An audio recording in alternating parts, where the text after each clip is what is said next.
उधर व्यापारिक संगठन एनवीसीसी के सदस्यों का कहना है कि इस साल का बजट संतुलित है, इसमें सभी का ध्यान रखा गया है। हेल्थ सेक्टर और इंफ्रास्ट्रक्चर पे इसमें काफ़ी जोर दिया गया है, जो कि आज की नीड है। और हाउसिंग जो लोन है उसको 1 साल के लिए एग्जम्पशन दिया गया है। ये एक मतलब इंडस्ट्री के लिए बहुत अच्छा बूस्ट मिलेगा इससे। और जैसे नागविदप चैम्बर ऑफ कॉमर्स ने मांग की थी वित्त मंत्री जी से कि जो कंपनीज़ को जैसे लास्ट ईयर सितंबर में 30% की जगह 25% के दायरे में लाया गया, उसी प्रकार चैम्बर चाहता था कि छोटे और मझले व्यापारी को भी 30 की जगह 25% के दायरे में लाया जाए, जो कि इस बजट में नहीं हुआ। उससे ज़रूर थोड़ी सी निराशा हुई। कुल मिलाकर ये बजट काफी बोल्ड रहा। कोई नई टैक्स और सेस नहीं लगाई गई, ये राहत की बात है। ये जीएसटी एक इनडायरेक्ट टैक्स है। इसमें अगर टैक्स रेट को आप कम करते हैं तो आम जनता को इसका बेनिफिट पहुंचता है, डायरेक्ट बेनिफिट पहुंचता है। जो चीज़ 100 रुपये प्लस 18 रुपये जीएसटी 118 की होती है, वो तुरंत 100 रुपये प्लस 12 रुपये जीएसटी करके 112 रुपये हो जाती है।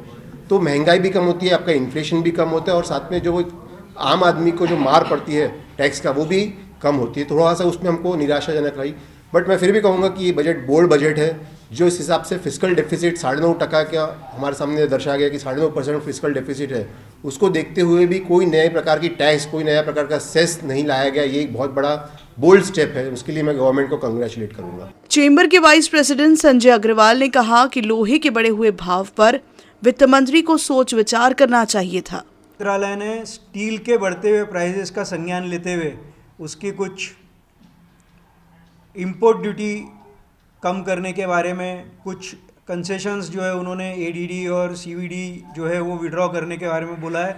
लेकिन वित्त मंत्री महोदया ये ध्यान देना भूल गई कि ये जो लोहे के अंदर में भाव बढ़े हैं, ये कच्चे माल जो कि सरकारी माइन से निकलते हैं, उनके भाव बढ़ने के कारण ये भाव बढ़े हैं। इसलिए इस बारे में एक बार वापस से सोचना चाहिए।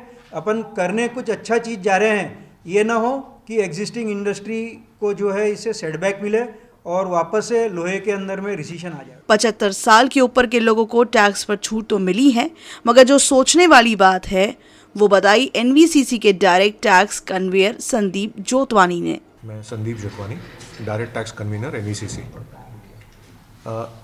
इनकम टैक्स में बहुत सारे लोगों को उम्मीद थी कि इस बार, क्योंकि एक चैलेंजिंग ईयर रहा, तो लोगों को उम्मीद थी कि शायद गवर्नमेंट कुछ रियायत दे। मैं बताना चाहता हूं कि अभी भी वही प्रावधान है जो पहले थे। 2.5 लाख रुपए तक की इनकम आपकी माफ़ है। अगर आपकी टैक्सेबल इनकम 5 लाख रुपए तक है तो आपको टैक्स नहीं देना है। अगर आपकी इनकम 5 लाख से ऊपर जाती है तो 20% टैक्स देना है। 10 लाख के ऊपर जाती है तो 30% देना है। उस स्लैब रेट में कोई भी बदलाव नहीं है।